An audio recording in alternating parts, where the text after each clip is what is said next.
Hello, I'm Maria Hall Brown, and this is LA Currents. Stentor was the herald of the Greek forces in the Iliad, noted for his loud voice. Well, over the years, the word Stentorian has come to mean one with a bold, powerful voice. So today, I am delighted to be joined by a Stentorian. He's an LA Fire Department inspector, Gerald Durant, who is also the president of the LA Stentorians. So nice to have you here. Well, actually, I'm with you, so nice that you allowed me in. It's no problem. Anytime you want to, come on down. You got it. We'll get you signed up, too. Oh, Okay. Well, all right. We'll talk about that. But what I want to ask, though, is although you are the president of the Stentorians, and we want to talk about that, what does an LA Fire Department inspector do? We inspect buildings, basically. Any buildings that are commercial, that are industrial, high-rise, any place that is hazmat material, Okay. manufacturers and assemblies. I mean, it goes all across the board. We want to make sure the city's safe. We have so many industries. We have so many other things that are going on. You're talking about the Staples Center. You're talking all the places that people gather. Wow. Churches, schools as well. So my particular is in industrial commercial buildings. All right, so prevention is incredibly important. Yes. And you've been part of the LA Fire Department for a long time. Even before being an inspector, you were a diver. Yes, I was. I was a diver for quite a while.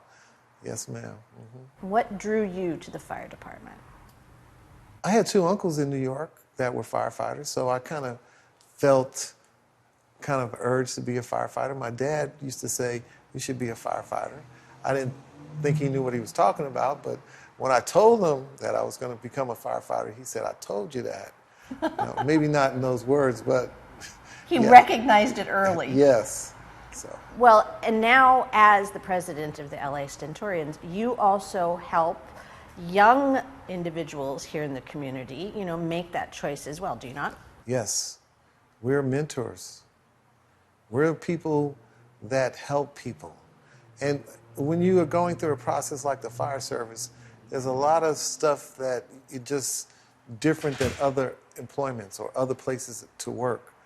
There's a lot to learn. You have to be a jack of all trades. Right. And when we talk about females, you have to be a queen of all trades. Right. You have to do multiple things. You have to make decisions on your own with groups. Sometimes you're bringing people you don't even know to help. So you have to sometimes take that command position. So firefighting is different. It's leadership. It's community activism. It's being there for everybody. It's being the big brother. Well, this organization has a very rich, long history. Why was it created in the first place, and who is it designed to help?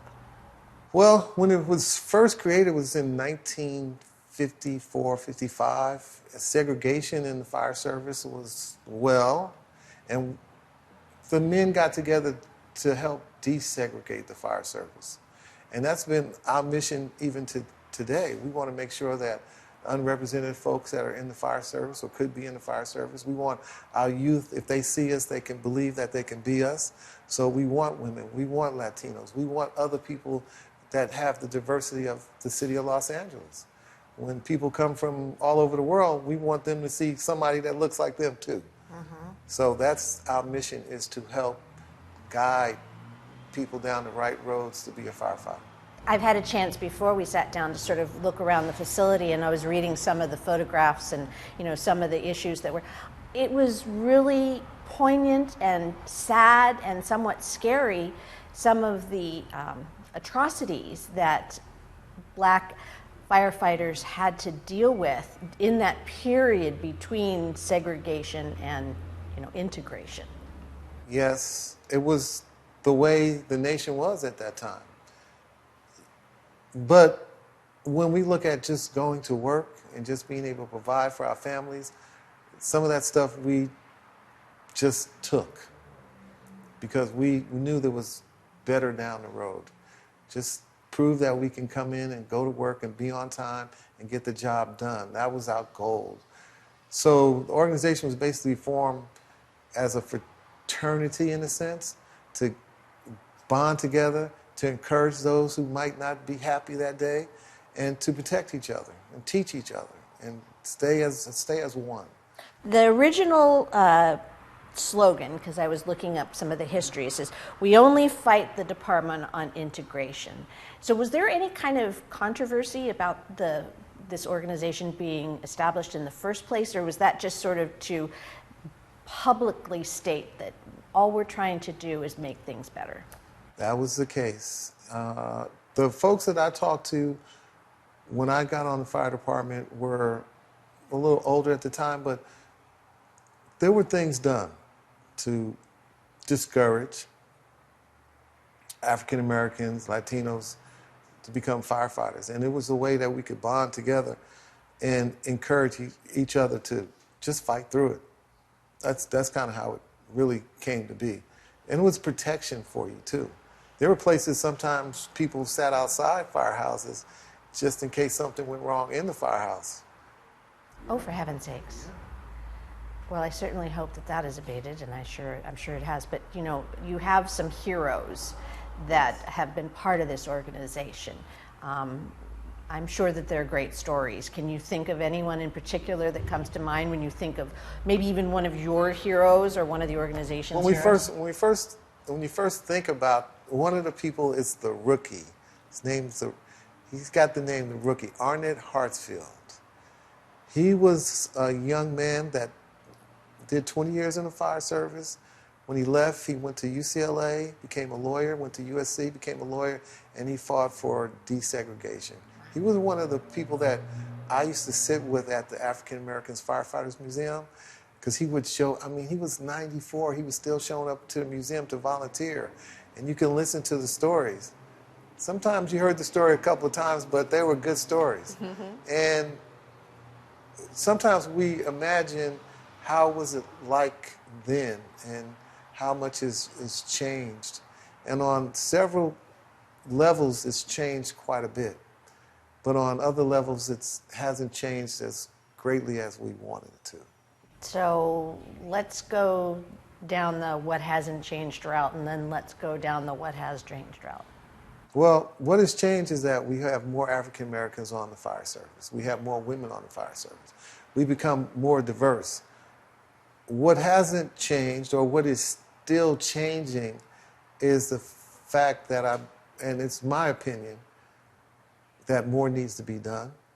I think we're not satisfied with the numbers that we have, and we want to change that. We want to make sure that, like I said previously, we want our young men and women to believe that this is a career that they can have.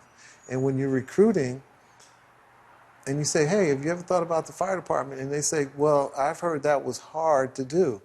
I have to take hard out and put challenge in that. And so it'll be challenging to do. I don't want them to defeat themselves before they start. So the goal is to give them that encouragement, give them that excitement, like, yes, I could do this. And that's very important to us. Okay, so what does it take to become a firefighter? What are some of the things that you should consider? What are some of the challenges? Mm-hmm. But what are the rewards? I mean, you've had a career, so you have a really good vantage point, and you could be that person that explains what's going on out there. So what do you say to these young potential recruits when you're chatting with them? I'll say that 3 of your psychological needs are going to be met. You're going to have food, shelter, and clothing for the rest of your life. That's a big issue.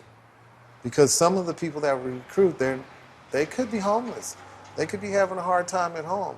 They could be the only person that is taking care of several people. Mm-hmm. So for them to have a position where they can have the ability to help their families and help the community, I think that's where we kind of focus. To become a firefighter, of course, there's some age limits. Well, at least 18, driver's license, good record, things like that. But it's so competitive now, you're going to have to try to do more things. Go to a fire academy, take fire science classes. Having a degree is good, you know, any kind of science fields. Having some construction skills, some electric skills, any of those things that are manual labor and building is great for the fire department because we use those all the time. Mm-hmm. There's so many different things you can do in the fire service. And once you find out the training that you get in the fire service, it'll cover a whole basis of being able to help somebody at any moment. And I would think that, you know, even just in this room with all the helmets and the boots and everything, there's a sense of team. You know, you're Yes, part of a family. part of the family. And it's, you know, we eat together, we sleep together, we go to work, we work in a 24-hour shift, we laugh, we cry together, we suffer together. And when you have that kind of a bond, it makes you walk a little taller, you know, in a sense, and it gives you some type of entitlement to help. Right. Well, speaking of helping, I mean, that's one of the pieces of the Stentorians is not only do they recruit, but, you know, you have these mentorship programs and some of these other opportunities out in the community that the organization has also focused on. You were saying that during the pandemic and, you know, every Thursday you're feeding families. Yes. It started out by someone looking for volunteers to help them feed families. And then someone else came, a church came and said, hey, can we use some of your folks? And we were like, yes, because with the volunteers, actually, we were just trying to get them in the classroom setting, talk about the fire service, talk about tools and equipment, how to go through the process, and then it kind of kept going and kept going. And when the gentleman across the street couldn't do it anymore, he said his wife was sick, this was going on, they all stepped up and said, we'll do it. So Wow. That's how that happened. And the mentorship program, are you reaching out to the community, to young people in the community who may or may not want to be firefighters, but could really utilize the wisdom and the mentorship of someone who has succeeded? The goal is to help in a lot of different ways, but we want good people. Because first, be good people, then you can be a good firefighter. And some of the skills that we have as firefighters, you don't necessarily have to be a firefighter. CPR, first aid, being able to have disaster preparedness, being on that team as well. And we have a program at Dorsey High right now, which is the fire and EMS magnet portion of the school. So we're looking to educate young men and women to give them a sense of confidence where, like I said before, they can walk taller and they can have some sense of purpose in their life. And I think that is essential to creating great communities. You know, walking around, as I said before, you know, there were a couple of, I don't know if it's a mentor-mentee or, you know, firefighter recruits or something, but you do actually practice things here. Yes, we practice here. We have recruits coming here. We have ladders. We have some tools and equipment. Of course, we have hose. And they go through some of the evolutions that they would do if they were in the drill academy, if they were in academy. So this is a place where they can kind of get their hands on stuff, because everybody doesn't climb ladders. Everybody doesn't use chainsaws or rotary saws or sledgehammers. And for some, that's uncommon. So we're here to fill that gap of what's uncommon so it can be common. And this truck over my shoulder, you use that for community events? Because it's yes, a really pretty truck. The last time we used it was during the King Day Parade. Aww. So it's a 1967 Seagrave. And, you know, it's lovingly needs some more tender loving care. But yes, that thing it's like a horse that was a fire horse. Once it gets started, it's ready to go. Okay. You just got to feed it. You just got to feed it and treat it right. Well, speaking of horses, this building that we're in, I mean, it's obviously in a very, we're in a densely populated area. I don't know if anyone can actually hear. There's a lot of action outside. But this particular firehouse has a pretty good history, too. It's almost 100 years old. Really? Yes. So in 2024, it'll be 100 years old. So we hope to do some renovations and things to bring it back to that luster year. But the building, it's managed to help a lot of people. And sometimes this is actually, it's been a voting, polling place as well. Oh. So we've had people come here from different ages. And I met one time this young man who his first job was here help cleaning up. Really? So it's interesting that he was still in the community and this is where he came to vote. Am I mistaken to say that, I mean, now we're going way, way, way back, but this actually was one of the LA firehouses that housed horses? That is a possibility. Okay. I'm not sure. I know Fire Station 30, where the museum is, actually did have horses. Right. So I think it may have been. Okay, and the museum you're referencing, The African American Firefighters Museum. which also is, you work together. I mean, Yes. We're bonded at the hips. Yeah. We're Siamese twins. So some of the things that, you work together on and some of the things that are there that, sort of celebrate cooperatively Yes. what the Stentorians do. Yes, we're docents. We, volunteer. When they need help, we'll go down and help them and do whatever we can do. Sometimes when we don't have enough room here to have an introductory class or something, we'll use the museum. We have to set up chairs and tables and things like that. And that's how we work closely with the museum. Were you aware of the history of African Americans in the LA Fire Department before you actually became a firefighter? Not really. My journey to the fire service was thinking of my relatives in New York, and they had become firefighters in the city of New York. So I knew things, but I didn't know really much. So a lot of this learning stuff or the things that I'm teaching is to help them not go through how I went through, blindly, hitting a lot of bumps in the road. So I want to smooth that road out for them. I want them to have a clear path that they can see how to become a firefighter.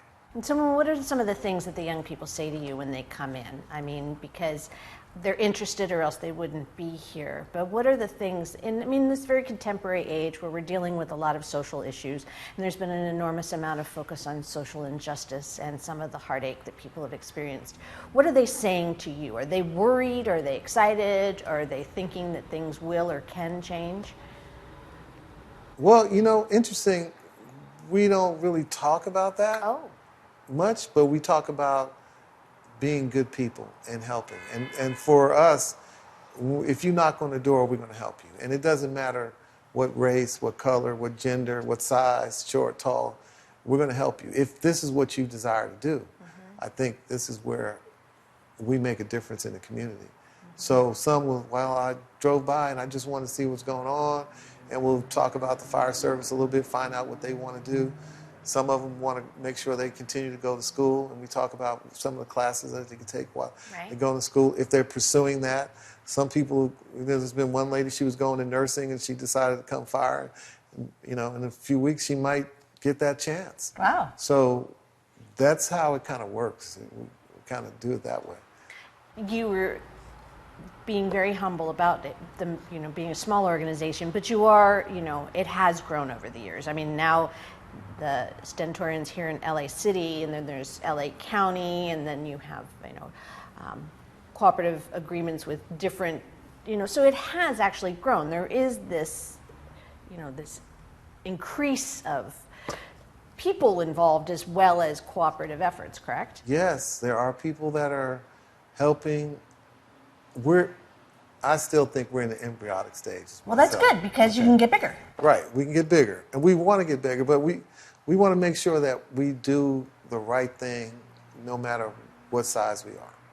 How do we continue to touch people? How do we make sure that they understand that just being good people is going to help you go anywhere? Right. It's not just about being a firefighter all the time.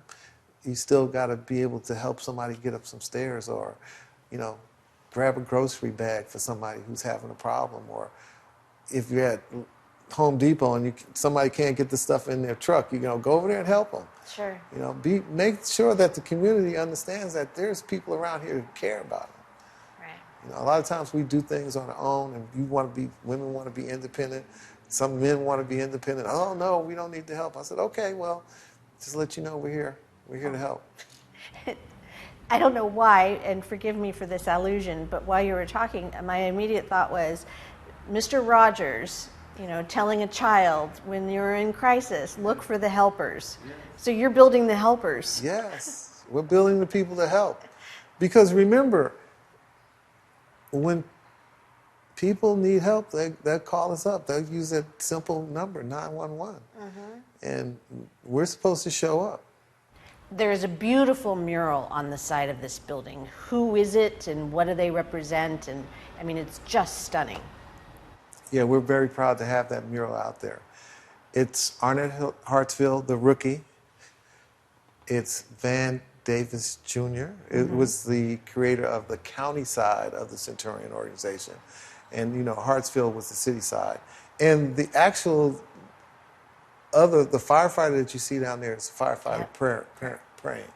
So we added that to it to just give it the wholeness of the building and what we're about. We're very proud to have that out there.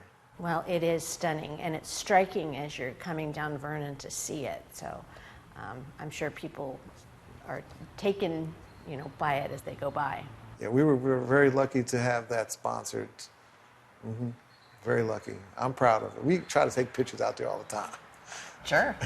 I already did. Oh, good. Good for you. Good for you. The organization, and you were involved, a couple years ago did something I thought was really, really interesting. And it wasn't in LA, and it wasn't in California, and it wasn't even in the United States. It was in Zimbabwe. Zambia. Zambia. Oh, yes. I'm sorry. Lusaka, Zambia, yes. Zambia. How did that happen, and what was it? We were working with the sister cities of Lusaka. Okay. Los Angeles sister cities of Lusaka. And someone called us up. I think Chief Everett called me and said, "You want to get involved?" I said, "Absolutely." And we actually work with the fire department, both county and city. And we took 3 apparatuses over there. We took a 1996 Seagrave engine that was used as a reserve rig for the fire service, and a crew carrier, and what they call a brush carrier from the county. And we organized, fundraised, worked on the logistics, got some other things donated, and we took a whole slew of stuff over there, shipped by container, one, and then on what they call another ship where they actually put the engine on. And went into Dar es Salaam, which was in Tanzania, and then they put it on the train, brought it all the way here, to Lusaka, and was able to help train those folks over there with the fire brigade on how to use the tools and equipment. It was an amazing trip, amazing journey to be able to go that far and to actually help other people. So with the sister cities, how were the Stentorians called into this? Because you were the experts in the field and there was a need over there?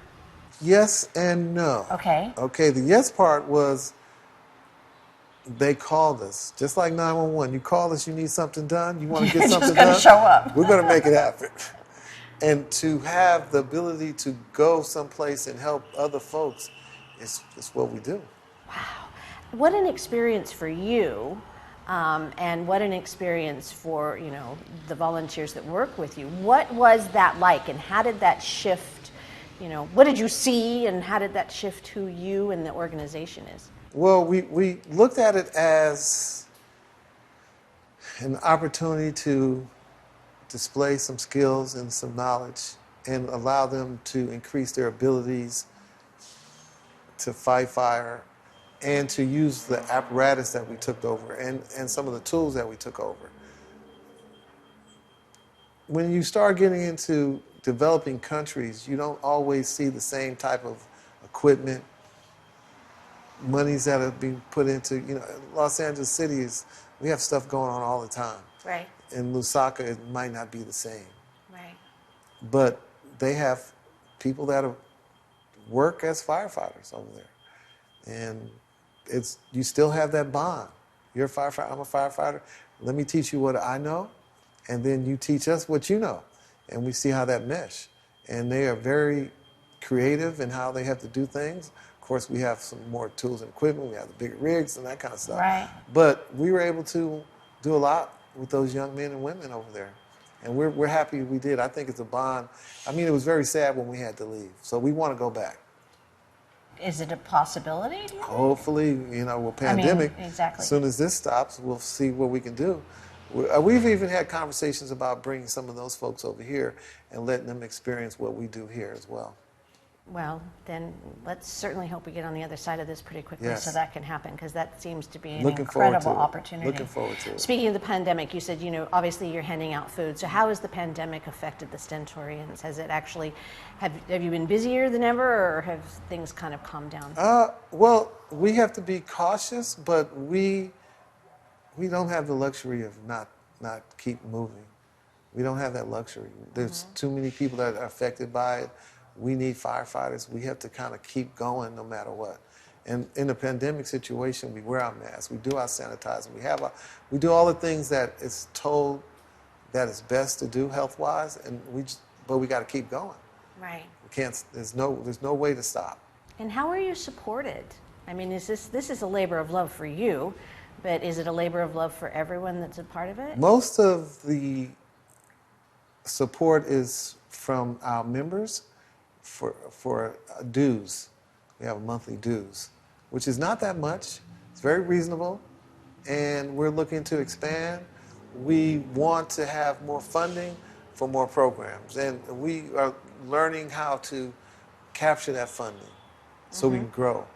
The youth program at Dorsey High, how do we make sure that those young people have that knowledge, skills, and ability so when they leave high school, they leave with a confidence that they can help somebody if they need to, and they can do anything that they want to do. They just put your mind to it the right way. So how can one become a member? I mean, once you make sure that I'm an LA firefighter, then I can become a member. Yes. But how can someone become a member? Do you have to be a member of the of LAFD? Originally, our charter, you have to be a member of LAFD, but we're working on including more folks. Okay. Because it allows us to expand. You remember when we first started out, we were just focused on just how to survive within the fire department. Right. So now it's how do we expand to make sure the community expands in the ways that we can help. Because if there's an earthquake, the fire service is not going to be able to get to everybody. So now if we've trained 100 people that live in the neighborhood or in the surrounding areas that can have the ability to be leadership, have the ability to take charge, have the people have command presence, that makes our whole community better. Wow. And what are some of the things that you could actually use from the community who, maybe if someone can't be a member of the Stentorians, but sees us, hears us, and listens to what you're doing and wants to be able to help. So what are some of the things that outside the organization could help with? Whatever skills you have. If you're a doctor, you can come talk about staying healthy. Oh, so speakers. Guest speakers, it helps us a great deal because there's so much to learn, so much to do. We want it.